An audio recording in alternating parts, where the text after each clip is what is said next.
Sua Eminenza il Cardinale Jean-Louis Tauran, che è venuto in mezzo a noi in questa piccola ma grande parrocchia, piccola come numero di abitanti ma grande per l'accoglienza e la sua caratteristica. Eminenza, lei stamattina ha avuto poche occasioni, troppo poco tempo per poter vedere il nostro territorio, ma credo che dovunque sia stato che si sia sentito accolto, amato, ed è quello che vogliamo fare noi.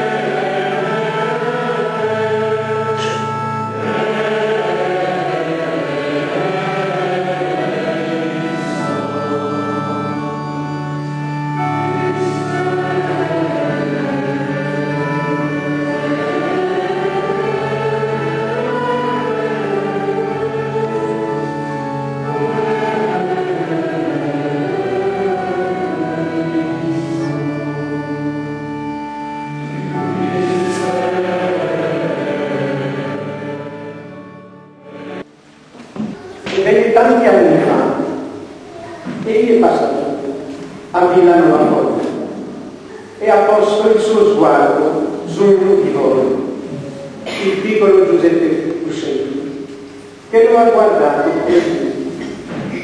Allora, come per Zaccheo, la vita di quel ragazzino è cambiata, ha preso una direzione particolare, la consacrazione religiosa e il sacerdozio.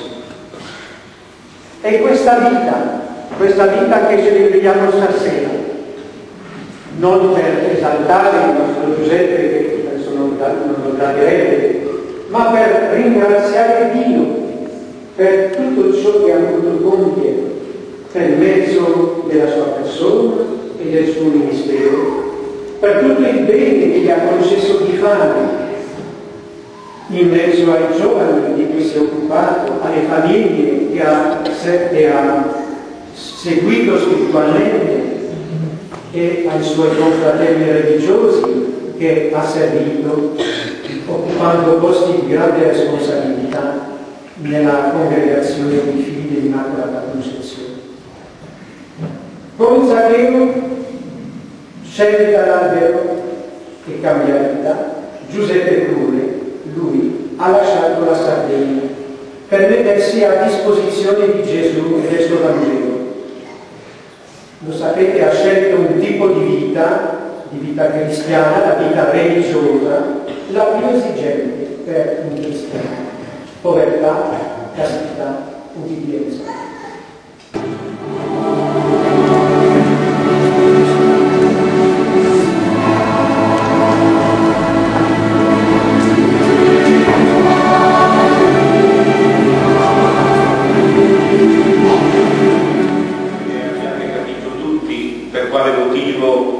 Avevo bisogno di dire grazie, di dirlo forte e di dirlo qui, perché nei disegni e nelle storie che Dio fa e costruisce con gli uomini, anche i dettagli hanno un'importanza molto grande. E per me Milano la Forro, come avete capito, era un posto importante. Se io invece di Milano la Forro mi fossi trovato in un altro posto, in un altro paese, non so cosa sarebbe successo. Per cui il mio grazie è veramente grande a Dio per tutto quello che Lui ha fatto, per tutto quello che Lui mi ha donato, di cui forse io non conosco neanche fino in fondo ogni cosa. Voglio dire grazie alla mia famiglia, ai miei genitori, in primo luogo, perché sono stati testimoni di fede nella mia vita.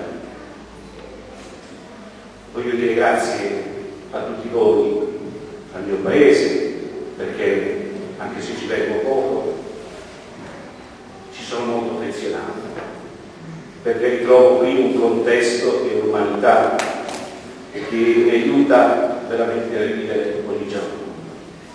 Però non fatevi commuovere, altrimenti qui non finiamo più. Quindi il mio grazie, ecco, grazie a tutti voi che siete qui, perché mi avete aiutato in primo luogo la sua eminenza Cardinale Toran, che mi accompagna da diverso tempo, l'avete sentito voi senza bisogno che dica io altro. Grazie a Monsignor Dettori, al nostro vescovo, al vescovo di questa diocesi, perché è stato veramente paterno con me.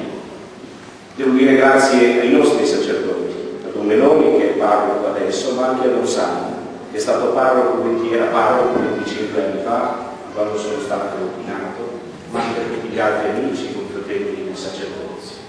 Grazie alla mia famiglia religiosa che mi ha guidato, che mi ha accolto, che mi ha formato. Da piccolo non sono cresciuto molto, però il Signore mi ha donato veramente tanto.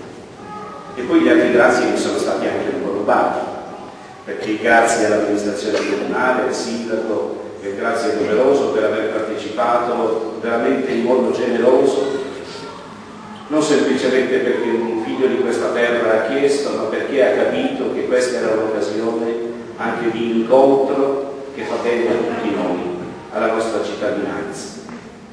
Grazie naturalmente al coro, alla polifonica quartese guidata dal maestro Adriano Azzori, per l'amicizia. Non è soltanto la professionalità che vi ha portato qui, ma è l'amicizia anche questa di lunga data. Grazie al gruppo folcloristico che non è soltanto qui soltanto per presenza, come vedremo anche tra poco, ma ci aiuta a concludere, come concludevano un tempo, i riti, i nostri antichi. Grazie.